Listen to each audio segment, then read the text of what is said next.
c'est une saison, ouais, bon, financièrement ça fait 5 ans qu'il n'y a pas d'histoire particulière. Sportivement, ouais, oui, ça s'est mieux passé que la saison dernière. On a été dans le coup rapidement, on a eu ce passage à vide au mois d'octobre sur le deuxième bloc qu'on a traîné finalement toute la saison. On voit que si on avait réussi ce deuxième bloc, on aurait été classé tout autrement, mais bon, on va pas refaire l'histoire. Ouais, bah, il a fallu parler je crois deux fois aux joueurs avant Noël, quoi. Je sais plus quand c'est tombé, j'ai plus les dates en tête, mais en tout cas au moment où ça allait pas, il a fallu remettre un petit peu les pendules à l'heure, parce qu'il a fallu secouer un peu tout le monde. Voilà, c'était important, donc c'est du job. C'est pas tout beau, tout rose tous les jours, hein. On n'est pas, même dans les plus grands clubs, je pense qu'il y a des moments compliqués. Peut-être pas à ce point-là. Bon voilà, on espère que la saison prochaine ce sera un peu plus calme, qu'il y aura pas un gros passage à vide comme on a connu. Toi ou oui, pas? C'est ce que je disais juste avant. Très simplement, si on rate pas notre match contre Suresnes début octobre, je pense que la saison est tout autre. Parce qu'en fait, ça a enchaîné des doutes et donc c'est, je crois, 4 ou 5 matchs sans victoire. Si on avait réussi, ne serait-ce que nos 2 matchs à la maison, celui contre Suresnes et on va dire celui contre Bourg, où on a la munition pour gagner à la dernière seconde, déjà ces points-là nous auraient sans doute placé 2 ou 3e.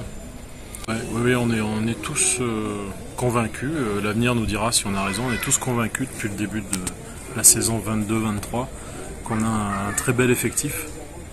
C'est pour ça qu'il y a eu peu de changements là, pour la saison prochaine. On souhaite faire donc 7 recrues, on en a annoncé 6 à ce jour. Donc voilà, on va rester là-dessus. Hein. Donc Pascal qui prend le management de la partie pro a beaucoup partagé avec moi et avec les coachs, Greg Pintio et le nouveau coach qui arrive pour les arrières. Et on est tous d'accord là-dessus, aussi avec David Atoub, enfin avec tout le staff. On voit pas l'intérêt de changer plus que ce qu'on a fait.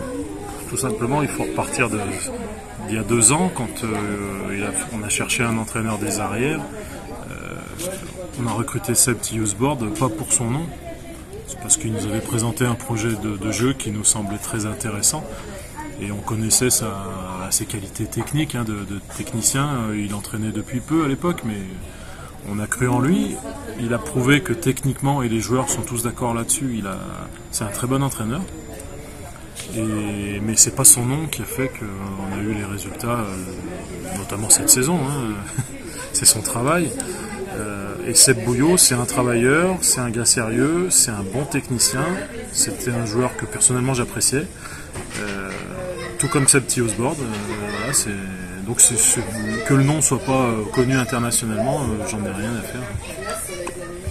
Oui, c'est forcément un peu plus dur puisqu'il y a une place directe au lieu de 2. Notre objectif il est très simple, hein, on l'a annoncé en interne aux joueurs présents, enfin ceux qui continuent. L'objectif il est d'être champion, tout simplement, parce que pour monter l'année prochaine il faut être champion. Ou après, malheur à celui qui perdra en finale et qui devra faire un match d'accession contre l'avant-dernier de Pro D2. L'objectif il est simple, on veut monter, donc il n'y a pas d'autre solution que d'être champion.